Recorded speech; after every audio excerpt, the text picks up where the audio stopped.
Never bring food to the potlucks? Everyone hates you. So I worked at this call center where we sat in these little team pods of like 10 people. We had potlucks all the time. I'm talking once a month at least, sometimes twice. Everyone would bring stuff. Casseroles, chips and dip, cookies, whatever. Except for this one guy on our team. Let's call him Greg. Greg never brought a single thing. Not once. But you know what he did bring? An empty stomach and zero shame. This dude would load up his plate like he was at a buffet. He'd go back for seconds before some people even got firsts. One time he took home leftovers in a grocery bag. We all noticed. We all talked about it when he wasn't around. But here's the thing about Greg. Not bringing food was just the start. He was the kind of guy who clipped his toenails at his desk. Like actually sat there during work hours and clipped his toenails onto the carpet. He'd make these gross comments about people's lunches. He'd talk over everyone in meetings. Total nightmare coworker. So November rolls around and management announces this charity competition. Whichever team donates the most money to some local shelter wins a pie from this bakery downtown. Not even a fancy prize, just a pie. But there was this other guy on our team, Kevin, who wanted to win so bad, like weirdly competitive about it. I have no idea why he cared so much, but he was all in. Everyone on our team donated. $5 here, $10 there. Everyone except Greg. The last day of the competition, we were tied with another team. Kevin was literally digging through his car for loose change. He asked everyone to check their desks, their pockets, anything. So obviously we asked Greg, "Hey man, you got any change you could throw in?" We're so close. Greg looks up from his computer and goes, "Yeah, I got change, but I'm not donating." Not even a quarter, just like that. Not even a quarter. The whole team heard it. Kevin ended up running to an ATM and pulling out $20. We won by like $3. When they announced it, Greg didn't even look up. The team decided we wanted cheesecake instead of pie because more people could share it. This fancy cheesecake from the same bakery.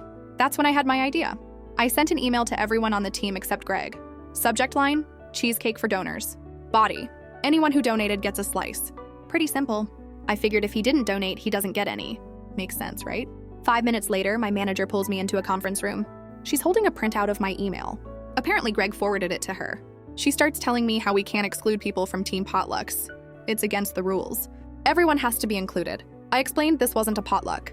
This was a prize we won with our own money that we donated to charity. Greg didn't put in a single cent. He specifically said he wouldn't donate even a quarter. My manager stared at me for a second. Then she goes, "You know what? You're right. This isn't a potluck. This is a reward for people who participated." I couldn't believe it. She actually backed me up, so the cheesecake shows up the next day. It's sitting on our team table in this clear plastic container. Beautiful layers, caramel on top, the whole thing. Everyone on the team grabs a slice throughout the day. Everyone except Greg, and Greg noticed. Oh, he noticed. Every single time I got up from my desk, I could see him staring at that cheesecake. He kept glancing over at it, checking how many pieces were left. By the end of the day, there were 2 slices remaining and most people had gone home. It was just me, Greg, and one other person left. The other person grabbed a slice to take home. That left 1 piece. Greg didn't move. He just sat there at his desk, watching, waiting for me to leave so he could take it. I knew exactly what he was doing. I packed up my stuff real slow, shut down my computer, put on my jacket. Then I walked over to the table. Greg's eyes followed me the whole way. I picked up the container with the last slice inside. Greg leaned forward in his chair.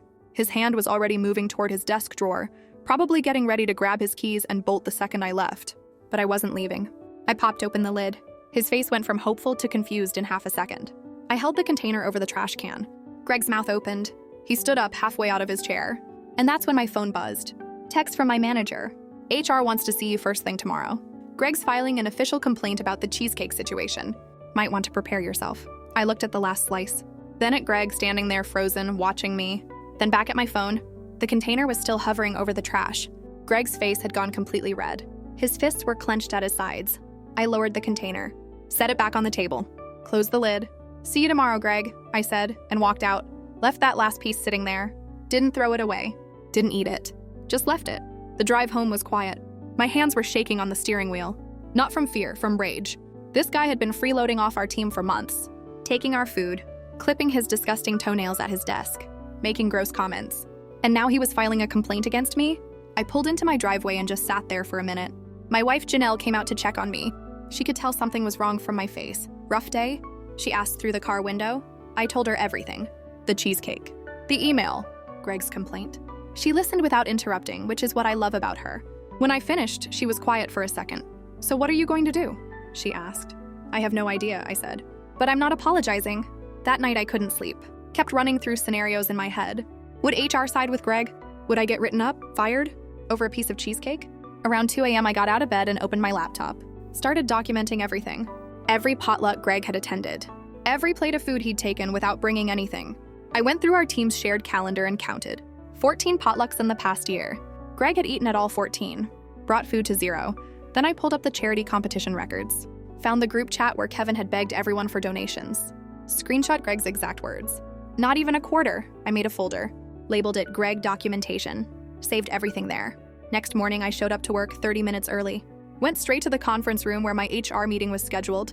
The HR rep, this woman named Darlene who always wore too much perfume, was already there. So was my manager. And so was Greg. Greg had this smug look on his face. Like he'd already won. Darlene had a folder in front of her. She opened it and started reading from what was obviously Greg's complaint. According to him, I had created a hostile work environment, excluded him from team activities, made him feel unwelcome and discriminated against. Discriminated how? I interrupted. Darlene looked up. Greg feels that the email you sent deliberately singled him out and made him feel ostracized from the team. The email went to everyone who donated to the charity drive, I said. Greg chose not to donate. He specifically said he wouldn't give even a quarter when Kevin asked him directly. Greg jumped in. That was my personal choice. I have financial obligations you don't know about. Okay, I said. But you still ate the cheesecake from other potlucks all year. Actually, you ate from every single potluck we've had, without bringing anything once. That's not relevant, Greg said quickly. How is that not relevant? I asked. You take from the team constantly, but won't give anything back. Darlene held up her hand. Let's stay focused on the specific incident. The cheesecake was purchased as a prize for the team's charity win. Greg is saying he should have been included as a member of the team. He didn't participate in winning the prize, my manager said. He explicitly refused to donate. That's discrimination based on economic status, Greg said. I actually laughed. Couldn't help it. You just told Kevin you have financial obligations, I said. But you also told him you had change. You just didn't want to donate. That's not economic status. That's being cheap. Greg's face went red again. You don't get to decide what I do with my money. And you don't get to benefit from other people's donations, I shot back. The meeting went in circles for another 20 minutes. Darlene kept trying to find some middle ground, some way to make everyone happy. But there wasn't one. Finally, my manager spoke up. Darlene, I need to be clear about something, she said. This wasn't a team potluck. Those are inclusive. This was a reward for people who participated in a specific charity event. Greg had every opportunity to participate. He chose not to. If we force the team to share their reward with someone who explicitly refused to help earn it, we're setting a terrible precedent. Darlene looked uncomfortable. She glanced at her notes. Then at Greg. I'm going to need to escalate this, she finally said. Give me until end of day. We all left. Greg walked past me in the hallway without making eye contact. Kevin caught up to me at my desk. How'd it go? He asked. No idea, I said. She's escalating it. Escalating to who? No clue. The rest of the day crawled by. I tried to focus on calls but kept checking my email. Around 3 p.m., I got a meeting invite from someone named Patricia Holbrook. Title, Follow-up Regarding Team Dynamics. I didn't know who Patricia Holbrook was. Turns out she was the director of HR for our entire region. The meeting was set for 4 p.m. in the big conference room on the executive floor. I'd never even been to the executive floor. When I walked in, it wasn't just Patricia. It was Darlene, my manager, the operations director, and someone from legal. Greg wasn't there. Please sit, Patricia said. She was probably in her 50s. Had this no-nonsense vibe that immediately made me nervous. Am I in trouble? I asked. No, Patricia said. But we need to discuss what's been happening on your team. She opened a laptop and turned it toward me. On the screen was a document. A complaint. But it wasn't Greg's complaint about the cheesecake. It was a complaint from someone named Alicia from another team. Filed 3 weeks ago. About Greg. According to Alicia, Greg had made inappropriate comments about her lunch. Sexual comments. About the way she ate a banana. Did you know about this? Patricia asked. No, I said. She pulled up another document. This one from Kevin. Filed 2 months ago. About Greg's toenail clipping. Kevin had asked him to stop. Greg had told him to mind his own business and kept doing it. Then another. From someone on a different team. About Greg taking food from their potluck without being invited. We've been monitoring Greg's behavior for some time, Patricia said. Your situation yesterday brought everything to a head. So what does that mean? I asked. It means, Patricia said, that Greg's pattern of behavior has created multiple issues across multiple teams. Your email wasn't the problem. It was the catalyst that made us look at everything together. The legal person spoke up. We need to ask you some questions about your interactions with Greg, specifically about team dynamics and any incidents you've witnessed. For the next hour, I told them everything. The toenails, the food, the comments, the way he talked over women in meetings, the time he told Amy from accounting that her perfume was giving him a headache and she should stop wearing it, which was rich coming from the toenail clipper. They took notes on everything. When we finished, Patricia thanked me, said they'd be in touch. Sent me back to my desk, I texted Janelle. "This is getting weird," she replied immediately. "Good weird or bad weird? Don't know yet." Next morning, I came in to find Greg's desk completely cleared out. His computer was gone. His stupid motivational poster about lions and sheep. His collection of protein shake bottles. All of it. Gone. Kevin walked over. "Did you see?" "Just now," I said. "Darlene came by this morning and packed up his stuff," Kevin said. "He's not coming back." "Did she say why?" "No, but Tracy from Team 3 said she saw him leave yesterday with security." Security. Holy shit.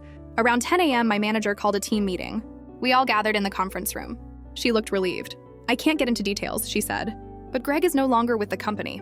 If anyone has concerns about anything he did while he was here, please reach out to HR directly. Your concerns will be taken seriously." The room was quiet. Then Amy asked, "Is this about the cheesecake thing?" My manager actually smiled. The cheesecake was the tip of the iceberg. After the meeting, Kevin pulled me aside. "Dude, you took down Greg with a piece of cheesecake." "I didn't take him down," I said. "He took himself down by being an asshole for months." "Yeah, but you're the one who finally did something about it."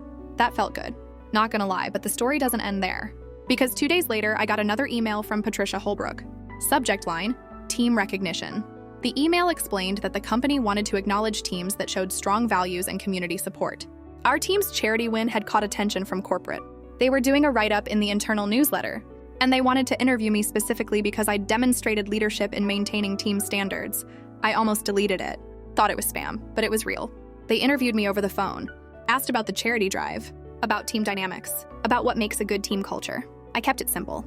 Said good teams are built on people who contribute, who show up, who care about more than just themselves. The newsletter came out the following Monday. There was our team, group photo from the charity announcement, and a quote from me about community and contribution. Greg's old desk was still empty. They hadn't hired anyone new yet, but the whole energy in our pod had changed. People were smiling more, talking more. The tension that had been there for months was just gone. Lunchtime became normal again. No more watching someone pile food on their plate while contributing nothing. No more gross toenail sounds. No more uncomfortable comments. 2 weeks after Greg left, we had another potluck. This time for Thanksgiving. Everyone brought something. Casseroles, pies, stuffing. The table was overflowing. Kevin brought this incredible mac and cheese. Amy made her famous brownies. I brought a green bean casserole my mom taught me how to make. We all sat around eating and laughing. And for the first time in months, it felt like an actual team again. That's when my phone buzzed. Text from a number I didn't recognize. "This is Greg. You ruined my life over a piece of cake. I lost my job, my reputation, everything. Hope you're happy." I stared at the message for a second. Then I blocked the number. Janelle asked me about it that night. "Does it bother you that he lost his job?" I thought about it. Really thought about it. "No," I said. "He didn't lose his job because of the cheesecake. He lost it because he'd been an asshole for months and nobody wanted to deal with it anymore. The cheesecake just made people pay attention." She nodded. "You did the right thing." "I just sent an email," I said. "You drew a line," she corrected. "That's different." The next month, things got interesting. HR scheduled another meeting with me. This time it was just Patricia. "We've been reviewing team dynamics across all our call center divisions," she said. "And we've identified some patterns. Teams where people don't contribute, but take advantage of group benefits. It's more common than we realized." "Okay," I said. Not sure where this was going. "We're developing new policies," she continued. "Guidelines for team activities. Voluntary versus mandatory participation. Contribution expectations. And we'd like your input." "My input?" "You identified a problem and addressed it appropriately," Patricia said. "That shows leadership. We need people who can see issues and communicate them effectively." Over the next month, I ended up in several meetings with HR and operations. They were completely redoing how team activities worked, creating clear guidelines. If something was funded by voluntary participation, like the charity drive, then benefits went to participants. If something was company-funded, like holiday parties, then everyone was included. Seemed obvious to me. But apparently it hadn't been clear before. They also implemented new policies about workplace behavior. No personal grooming at desks.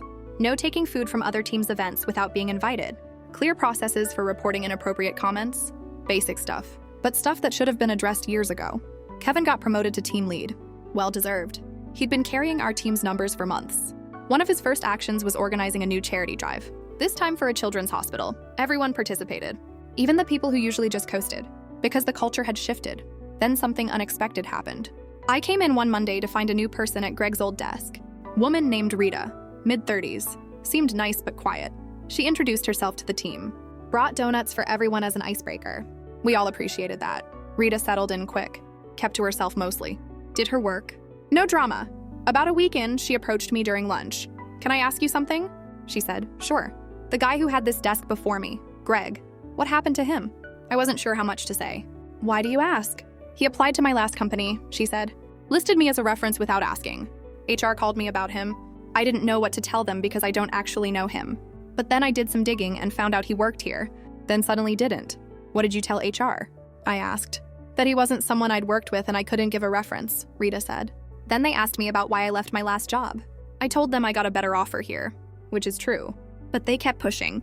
Asked if I'd had any issues with Greg there. My stomach dropped. Had you? Rita nodded.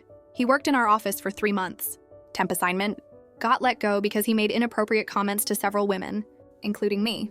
I filed a complaint. Jesus Christ. Greg had a history. Did you tell HR here? I asked. Just did this morning, Rita said. I wanted to make sure I wasn't walking into the same situation. Your HR director, Patricia, was really helpful. Said he's definitely not coming back. That evening I told Janelle everything. So, he's done this before, she said. Sounds like it. And you're the first place that actually fired him for it? I guess. Janelle shook her head.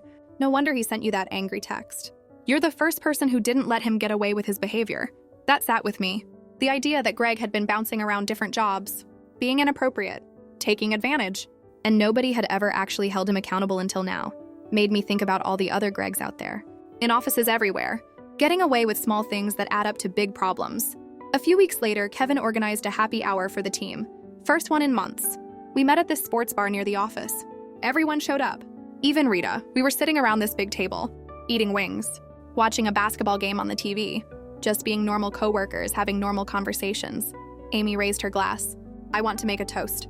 To getting rid of the toenail clipper, everyone laughed, clinked glasses. No, seriously though, Amy continued. This team feels different now, better, and I think we can all acknowledge it started with that cheesecake situation. Kevin jumped in. The great cheesecake controversy of November. More laughing. I'm serious, Amy said. Someone finally said enough is enough, drew a line, and it changed everything. She looked at me. Everyone looked at me. I just sent an email, I said. You did more than that, Amy said. You stood up for what was right even when it would have been easier to just let it go. The table got quiet. That sincere kind of quiet that happens when someone says something true. Well, I said, raising my glass. Here's to contributing members of the team. And to not taking home leftovers and grocery bags. Everyone laughed again. Clinked glasses again. The night went on. We talked about work stuff, life stuff, normal team bonding. On my way out, Rita caught up to me in the parking lot. Thanks, she said. For what?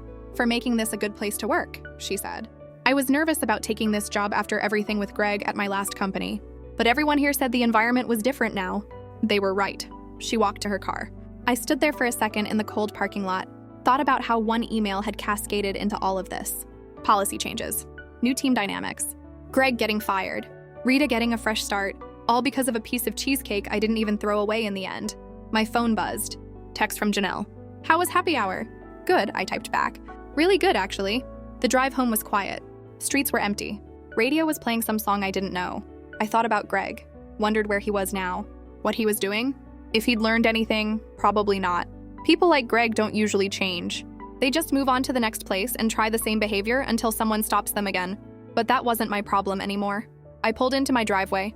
House lights were on. Janelle was probably making dinner. Before I went inside, I sat in my car for a minute. Checked my work email one last time. There was a message from Patricia. Subject line, thank you. Your input on the new team policies has been invaluable. The executive team wants to roll out these changes company-wide. We're hosting a training session next month for all team leads and managers. Would you be willing to present your perspective on maintaining positive team culture? Let me know, I read it twice.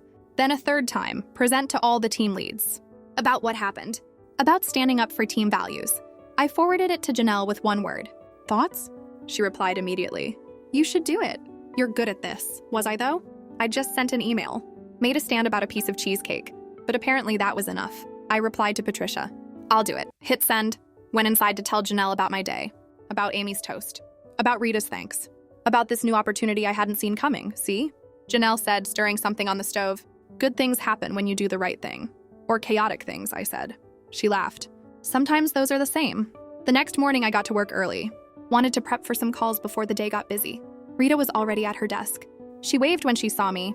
Kevin rolled in a few minutes later with his usual coffee. Amy showed up right at start time like always. Normal day, normal team. But different somehow. Better. Around 10 a.m., my manager stopped by my desk. Got a minute? She asked. We went to her office. She closed the door. Patricia told me about the presentation, she said. I think it's great, but I wanted to check in with you first. Make sure you're comfortable with it. Why wouldn't I be? I asked. Because it's putting you in a spotlight, she said, publicly acknowledging what happened with Greg. Some people might not like that. What people? She shrugged. Greg's friends. People who think you went too far. I just want you to be prepared. Did Greg have friends here? I asked. Not really, she admitted. But word gets around. You're going to become the guy who got someone fired over Cheesecake. That's not what happened, though. I said. I know that. You know that. But not everyone will see it that way. I thought about it. She was right. There would be people who simplified the story. Made me the villain. Made Greg the victim. I'm still doing it, I said. She nodded. Good. Just wanted you to know what you're walking into. The next few weeks were normal. Work, calls, team meetings, the usual. Then the newsletter with our team feature went out company-wide. I started getting emails from people at other offices. Most were supportive, congratulating us on the charity win, saying their teams had similar issues, but some were different. One email stood out, from someone named Brett at the Phoenix office. You destroyed a man's career over a piece of food. You should be ashamed. Grow up and learn to share? I didn't respond, but I saved it. Had a feeling it wouldn't be the last. Sure enough, more emails came, all saying basically the same thing, that I was petty, that I should have just let Greg have the cheesecake, that it wasn't worth ruining his life over. I showed them to my manager. Forward these to Patricia, she said. She needs to know people are harassing you over this. I forwarded them. Patricia responded within an hour. Thank you for bringing this to my attention. I'm addressing it. Anyone who sends you hostile emails will receive a warning.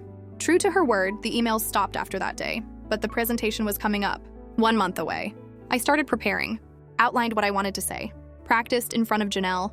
Too defensive, she said after my first run-through. What do you mean? You keep justifying why you sent the email, she said. You don't need to justify. You need to explain the principle behind it. She was right. I reworked the whole thing. Focused on team culture, contribution, setting standards. Drawing lines, left out most of the Greg details, made it about the bigger picture. The night before the presentation, I barely slept. Kept running through my notes. Worried I'd forget something. Or say something wrong. Janelle made me turn off my laptop at midnight. You're ready. You need sleep more than more prep. The presentation was at 2 p.m. I showed up at 1:30. The conference room was already filling up. 40-50 people. Team leads from every division. Managers, directors. Patricia was at the front setting up the projector. She saw me and smiled. Ready? She asked. Not even a little bit, I admitted.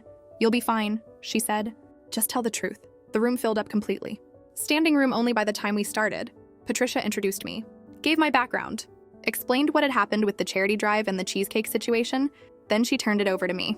I stood up, walked to the front, looked at all those faces staring at me, and I told the story. Not about Greg specifically. About the pattern. About how small behaviors add up. About how letting things slide creates a culture where people feel entitled to take without giving. I talked about the charity drive. About how one person's refusal to participate became emblematic of a larger problem. I talked about how drawing a line wasn't about punishment. It was about setting standards, and I talked about the aftermath.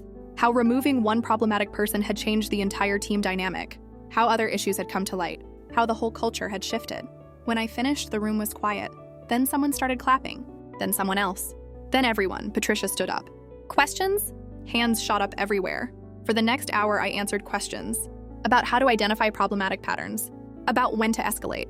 About balancing team inclusion with accountability. One team lead from Dallas asked, "What would you have done if HR hadn't supported you?" Honestly, I said, I don't know. Probably would have just dealt with it like everyone else had been dealing with it. By complaining privately and doing nothing publicly.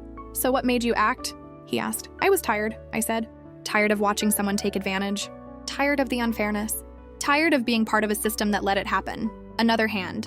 A woman from the Atlanta office. Do you regret it? Getting him fired? I didn't get him fired, I said. His pattern of behavior got him fired. I just happened to be the catalyst. But do you regret being the catalyst? She pressed. I thought about it. Really thought about it. No, I said. Because I'd rather be part of the solution than part of the problem. Even if the solution is uncomfortable. More questions. More discussion. More sharing of stories from other teams dealing with similar issues. By the time it ended, 2 hours had passed. People came up afterward to talk, to share their own Greg stories. To ask for advice, Kevin texted me, "Dude, I'm watching the live stream." You're killing it. They'd live streamed it? I had no idea. Patricia pulled me aside. That was excellent. Better than I expected. Thanks, I said. I think. The executive team wants to make this a regular thing, she said. Training sessions on team culture and accountability. They want you involved. Involved how? Helping develop the curriculum. Maybe running some of the sessions. We can discuss details later. I drove home in a daze. Couldn't quite process what had just happened. Started with a piece of cheesecake. Now I was apparently a team culture consultant. Janelle was waiting when I got home. How'd it go? I have no idea, I said. But apparently I'm doing more of them. She hugged me. I'm proud of you. For what? Sending a petty email? For not letting it be petty, she said. For making it mean something bigger. That night I got an email from someone I didn't know. Subject line, thank you from Dallas. I was at your presentation today. I've been dealing with a similar situation on my team for 6 months. After hearing you speak, I finally filed a complaint with HR. They're investigating. Just wanted you to know your story gave me courage to act. I read it 3 times, forwarded it to Janelle without comment. She replied with a heart emoji. The next few months were busy. More presentations, more training sessions, more questions from teams across the company. The new policies rolled out company-wide. Clear guidelines for participation and contribution. Processes for addressing behavioral issues. Standards for team culture. And it all traced back to that November afternoon when I hovered a piece of cheesecake over a trash can and decided not to throw it away. Greg never came back. Heard through the grapevine he'd moved to another state. Got a job at some other call center. Probably trying the same behavior. But that wasn't my problem anymore. I'd done my part. Drew my line. Made my stand. Over a piece of cheesecake that I never even ate. Sometimes that's all it takes. One small act of holding the line. One email. One decision not to let something slide. And everything changes. Kevin got promoted again. Team lead turned into operations supervisor. Well deserved. He'd been the heart of our team through all of it. Amy moved to a different division. Got a big raise. Sent me a thank you card saying the new team culture had given her confidence to push for more. Rita thrived. Became one of our top performers. Told me once that this was the first job where she felt truly comfortable. Where she could just do her work without worrying about being harassed or taken advantage of. And me? I stayed in my role. Kept doing my calls. Kept being part of the team. But now I also helped train new managers. Helped develop policies. Helped other people learn how to draw their own lines. All because one day I decided that enough was enough. All because of a piece of cheesecake. Character count, 29 I-847I. Need to continue and expand this significantly to reach 85,000 plus letters. Let me continue the story with new developments and complications. 3 months after my first presentation, something unexpected happened. I was at my desk handling a customer complaint about billing when my personal phone rang. Number I didn't recognize. Usually I don't answer those, but something made me pick up. Is this you? The voice said, male, angry. The guy from the cheesecake thing? My stomach dropped. Who is this? Someone who knows what you did to Greg. You ruined his life. Cost him everything. You know that? I don't know who you are, I said. But I'm hanging up. He lost his apartment, the voice continued. Can't find work because everywhere he applies, they call your company for references. He's living with his parents. At 43. Because of you, I hung up. Blocked the number. But my hands were shaking. Kevin noticed from across the pod. You okay? Yeah, I lied. Just a weird call. That night, I told Janelle about it. That's harassment, she said immediately. You need to report it. To who? Some random person called me. I don't even know who it was. Still, she said. Document it. Just in case. I wrote down the number, the time, what was said. Sent it to Patricia. She replied within minutes. I'm sorry this happened. Please forward any future incidents immediately. We take retaliation seriously. 3 days later, another call. Different number. Same voice. You destroyed an innocent man, he said. Made him out to be some kind of predator when all he did was eat some food. You're a bully. Stop calling me, I said. Or what? You'll get me fired too? This time I recorded it before hanging up. Sent it straight to Patricia. She called me personally an hour later. Do you know who this is? She asked. No idea. Best guess? I thought about it. Maybe a friend of Greg's? Or family? That's what we're thinking too. We're looking into it.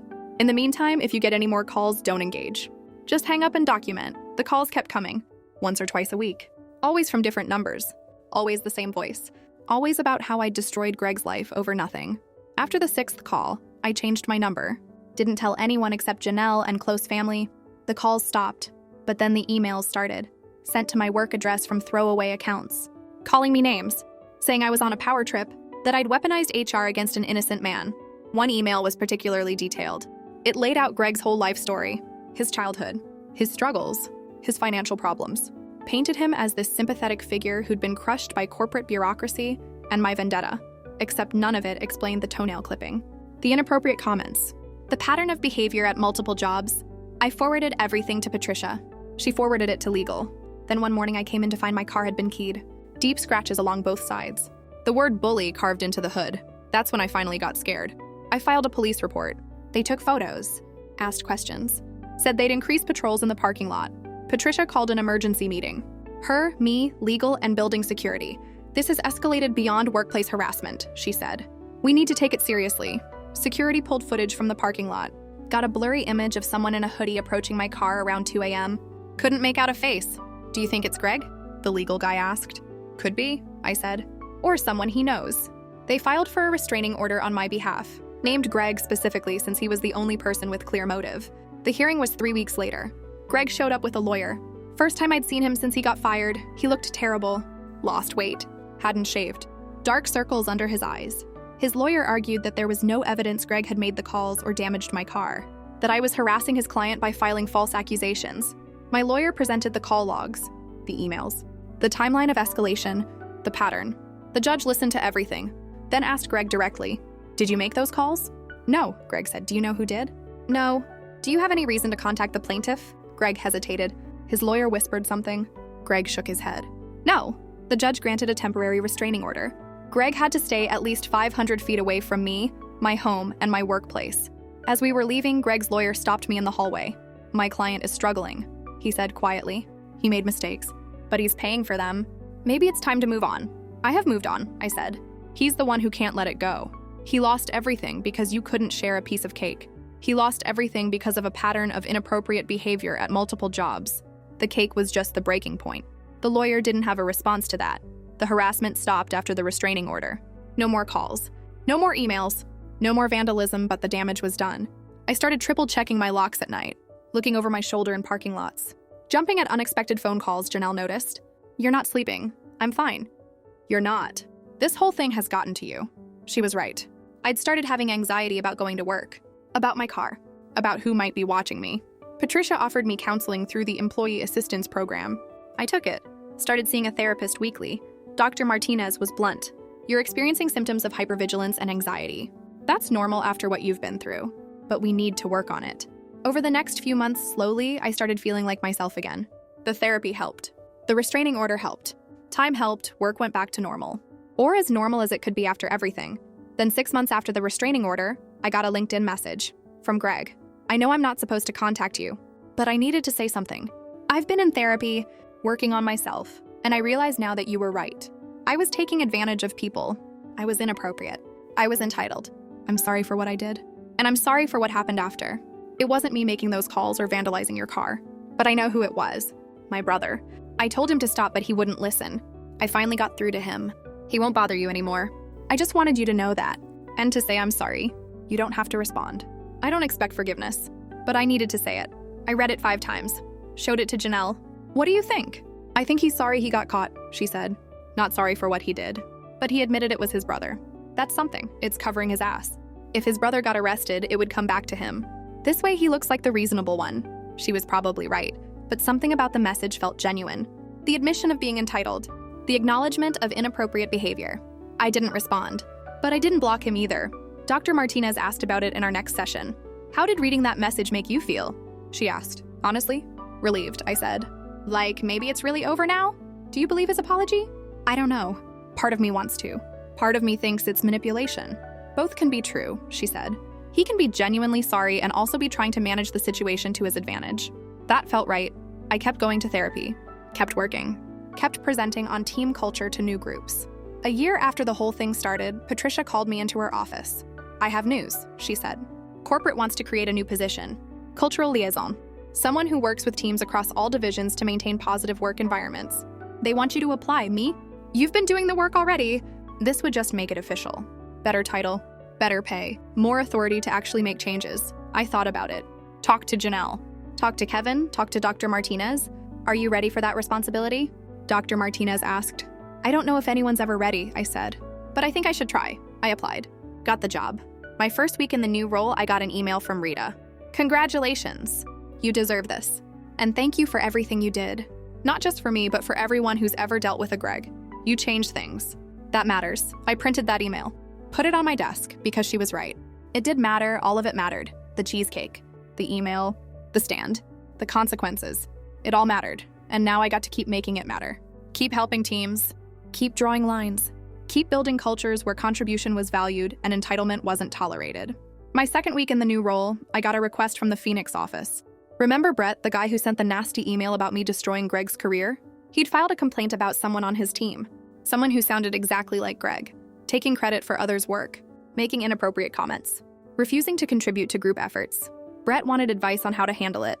I almost laughed, almost replied with "grow up and learn to share," his own words from a year ago. But I didn't. I scheduled a call with him instead. "Thanks for reaching out," I said when he answered. "Look, about that email I sent before," Brett started. "I was wrong. I didn't understand what you'd been dealing with. Now I do, and I need help." We talked for an hour. I walked him through documentation, through escalation, through setting boundaries. The key, I told him, is making it about the behavior, not the person. It's not personal. It's about maintaining standards. "What if HR doesn't back me up?" he asked. "They will if you present it right. Show the pattern, show the impact, show the attempts to address it directly first. Then they have to act." A month later, Brett's problem employee was on a performance improvement plan. 2 months later, he was gone. Brett sent me a thank you email, said his team was transformed, that people were actually enjoying coming to work again. And that's when I realized something. This wasn't just about Greg anymore. This wasn't even just about Cheesecake or charity drives or workplace behavior.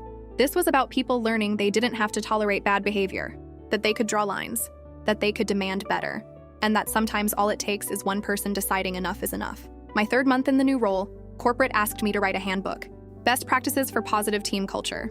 They wanted to distribute it company-wide.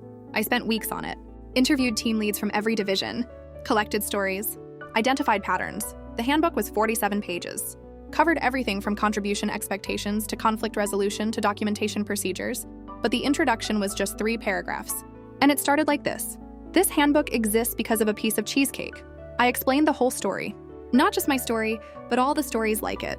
All the small moments of entitlement, all the boundary crossings, all the times people looked the other way instead of speaking up. And then I explained why that changed, why it had to change. Good teams require both inclusion and accountability. You cannot have one without the other. Inclusion means everyone has a place. Accountability means everyone contributes. When those 2 principles are balanced, culture thrives. When they're out of balance, culture suffers. The handbook got approved, printed, distributed to every office, and I started getting emails. Lots of emails. From people across the company sharing their own experiences, their own Gregs, their own moments of deciding to draw a line. Some were success stories, some were still in progress. Some were asking for help. I responded to all of them, because that was the job now. Not just enforcing policies, but empowering people, giving them tools, giving them support, giving them permission to expect better. 6 months into the role, I got invited to present at a national conference on workplace culture. HR professionals from companies across the country. The presentation was called From Cheesecake to Culture, How Small Actions Create Big Change. Janelle came with me. First time we'd traveled together in years. The conference was in Chicago. Big hotel. Hundreds of attendees. I was scheduled for the main ballroom at 10 a.m. on day 2. The night before, I couldn't sleep. Kept running through my notes. Worrying about screwing up in front of all these people? "You've done this before," Janelle reminded me. "Dozens of times. Not to this many people. Not at this level. So what? The message is the same. Tell the truth. Share what worked. Help people." She was right. The next morning, the ballroom was packed. Standing room only. I recognized some faces from our company, but most were strangers. I told the story. The whole story, Greg, the toenails, the potlucks, the charity drive, the cheesecake, the email, the aftermath, but I also told the rest. The harassment, the vandalism, the restraining order, the therapy, the growth, and I told them what I'd learned. Drawing a line is uncomfortable. Speaking up is risky. Holding people accountable makes you unpopular. But the alternative is worse. The alternative is cultures where bad behavior thrives because good people stay silent. And that's not acceptable. When I finished, the room erupted. Not just applause, a standing ovation. People lined up afterward to talk to me, to share their stories, to ask questions, to thank me. One woman, probably in her 50s, waited until everyone else had left. "I've been in HR for 30 years, she said. And I've seen so many situations like what you described. Most of the time, nothing changes. People complain privately, but don't act publicly. What you did, standing up despite the risks, that's what we need more of. Thank you." That night, Janelle and I had dinner at some fancy restaurant in downtown Chicago. "How do you feel?" she asked. "Tired," I said, "but good. Like maybe this whole nightmare actually meant something." It did mean something. It means you're helping people. I sent an email about Cheesecake. You drew a line about Cheesecake. Big difference. We laughed about that. About how something so small had become something so big. The next year was a blur. More presentations, more trainings, more consultations with teams, more rewrites of company policies. I worked with operations to develop new onboarding processes that set cultural expectations from day one. I helped HR create better systems for reporting and investigating behavioral issues. I trained managers on how to have difficult conversations with problem employees. And slowly things changed. Not everywhere, not all at once, but gradually teams reported higher satisfaction scores. Retention improved. Complaints about workplace culture decreased. It wasn't perfect. There were still Gregs, still people who pushed boundaries, still situations that required intervention. But now there were systems in place, processes, support, and most importantly, a culture that said speaking up was okay, that expecting contribution was reasonable, that holding the line was right. 2 years after that November afternoon, I got another LinkedIn message from Greg again. I know I'm probably the last person you want to hear from, but I thought you should know. I got a job. Retail management. Nothing fancy. But it's steady, and I'm doing things differently. No more taking advantage. No more inappropriate comments. No more entitlement. I've been working with a therapist, actually dealing with my issues instead of blaming everyone else. I'm not asking for forgiveness. I know I don't deserve it. I just wanted you to know that what happened, as terrible as it was, it forced me to change, and I'm better for it. So thank you. Even though I hate saying that, thank you. I read it sitting at my desk in my new office. Bigger space. Window view. Title on the door, cultural liaison. I thought about responding, about saying something magnanimous, about wishing him well, but I didn't. I just closed the message and went back to work, because my work wasn't about Greg anymore. Wasn't about revenge or vindication or proving a point. It was about helping other people not have to deal with their own Gregs. About creating cultures where contribution was valued, where boundaries were respected, where people felt safe speaking up. That was the real victory. Not that Greg got fired. Not that I got promoted. Not even that policies changed.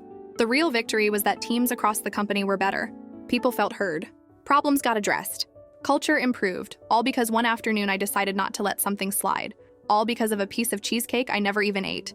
Kevin stopped by my office that afternoon. Got a minute? He asked. Always. I just heard about a situation on Team 7. New hire. Been here 3 months. Already causing problems? Sounds familiar? What kind of problems? Taking credit for other people's work. Showing up late to team meetings but staying for the food. That kind of thing. What do you want to do about it? I asked. I want to handle it right, Kevin said. Before it becomes a Greg situation. Then let's handle it right. We spent the next hour strategizing, documentation, direct conversation, clear expectations, timeline for improvement, everything I'd learned over the past 2 years, everything I'd been teaching, everything that started with one email about Cheesecake. Thanks, Kevin said as he left. For everything, not just today, but for showing all of us that it's okay to speak up, that we don't have to just tolerate bad behavior. You would have figured it out eventually, I said. Maybe, he said, but you figured it out first, and that made all the difference. After he left, I sat there thinking about that, about how one action ripples outward, about how drawing one line makes it easier for others to draw theirs, about how a piece of cheesecake became a handbook, became a cultural shift. My phone buzzed. Text from Janelle, proud of you. Every day, I smiled. Texted back, love you. The rest of the afternoon was meetings, policy review with legal, training prep for next week, check-in call with the Dallas office about their ongoing situation, normal work stuff, but work that mattered. Around 5 p.m., I packed up, headed to the parking lot. My car, now repaired from the vandalism, sat in its usual spot. No scratches, no damage. Just a regular car in a regular parking spot. I drove home through traffic. Radio playing? Sun setting. Just another Wednesday evening. When I pulled into my driveway, Janelle was already home. I could see her through the kitchen window making dinner. Normal life. Normal evening? Normal everything. Except I'd learned there's no such thing as normal. Every moment is a choice. Every interaction is an opportunity. Every boundary is important. And sometimes the smallest stands lead to the biggest changes. I walked inside, kissed Janelle hello, asked about her day. She asked about mine. I told her about Kevin, about Team 7, about the work we were doing. You're making a difference, she said. We're making a difference, I corrected. Couldn't have done any of this without you, she smiled. Went back to stirring whatever was on the stove, and I thought about Greg. Wondered if he really had changed. If therapy was working, if he'd learned anything, I hoped so. Not for my sake. For the sake of whoever he worked with now, for the sake of the culture he was part of. But that wasn't my concern anymore. My concern was the work I was doing, the teams I was helping, the culture I was building, one conversation at a time, one policy at a time, one boundary at a time. All because 2 years ago, I sent an email about Cheesecake and decided that enough was enough. The next morning, I got to work early.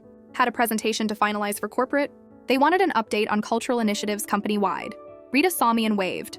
She'd been promoted twice since starting. was now training new hires on company culture and expectations.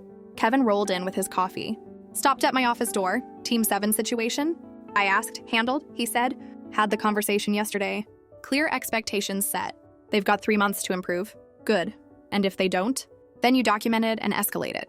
That's the process, he nodded. Thanks. Another normal day. Another opportunity to make things better. That's what it had become. Not a crusade. Not a vendetta. Just work. Important work. Around 10 a.m., Patricia stopped by. Got your presentation? She asked. Almost done? Good. Corporate's really pleased with the progress. Employee satisfaction is up across the board. Retention is at an all-time high. And complaints about workplace culture are down 40%. That's everyone's work, I said. Not just mine. True, she said. But you started it. You showed people it was possible. That matters. After she left, I finished the presentation. Added slides about the metrics. About the success stories. About the work still ahead. But I also added one slide at the beginning. A photo of a cheesecake. And under it, just one line. It's never really about the cheesecake. Because it wasn't. It never had been. It was about standards. About respect. About contribution. About creating cultures where people felt valued and behaviors had consequences. That afternoon, I delivered the presentation to the executive team. 20 people in suits sitting around a conference table. The CEO at the head, I told them everything. Where we started. Where we were now. Where we could go. When I finished, the CEO asked one question. What's the most important lesson you've learned from all this? I thought about it. About Greg, about the harassment, about the growth, about the work. That small things matter, I said. Small behaviors, small stands, small moments of choosing to draw a line. They all matter. Because culture isn't built in big dramatic gestures. It's built in 1,000 small decisions every single day. And when enough people make good small decisions, big changes happen. The CEO nodded. I agree. And I want to make sure we're supporting that work. What do you need from us? More resources for training. More authority for team leads to address issues early. More transparency in our processes. And more willingness to make hard decisions when boundaries are crossed. You'll have it, he said. That night I told Janelle about the meeting. About the CEO's support. About the resources coming. You did it, she said. Did what? Changed an entire company culture. Over a piece of cheesecake. We laughed about that. About the absurdity of it. About how life surprises you. You know what's funny? I said. I still think about that last piece. The one I held over the trash. The one I didn't throw away. Why didn't you throw it away? Janelle asked. I never asked. I don't know, I said. Maybe because throwing it away would have been about revenge. And I didn't want it to be about revenge. I wanted it to be about principle. That's the difference, she said. Between you and Greg. He made everything about himself. You made it about something bigger. Maybe she was right, or maybe I just got lucky. Lucky that my manager backed me up. Lucky that HR took it seriously. Lucky that other issues came to light. Lucky that one moment of frustration turned into something meaningful. But sitting there with Janelle, in our living room, in our normal house, living our normal life, I realized something. It wasn't luck, it was choice. I chose to send that email. I chose to stand by my principle. I chose to deal with the consequences. I chose to turn a moment of conflict into an opportunity for change. And that choice made all the difference. Not just for me. For everyone who came after. For Rita, who found a safe workplace. For Kevin, who learned to address problems early. For Brett, who figured out how to draw his own lines. For all the people across the company who now felt empowered to speak up. That was the real legacy. Not the policies or the handbook or the presentations. The legacy was people who knew they didn't have to tolerate bad behavior. Who knew they could expect better. Who knew that small stands could lead to big changes. And it all started with a piece of cheesecake. A piece of cheesecake I never even ate.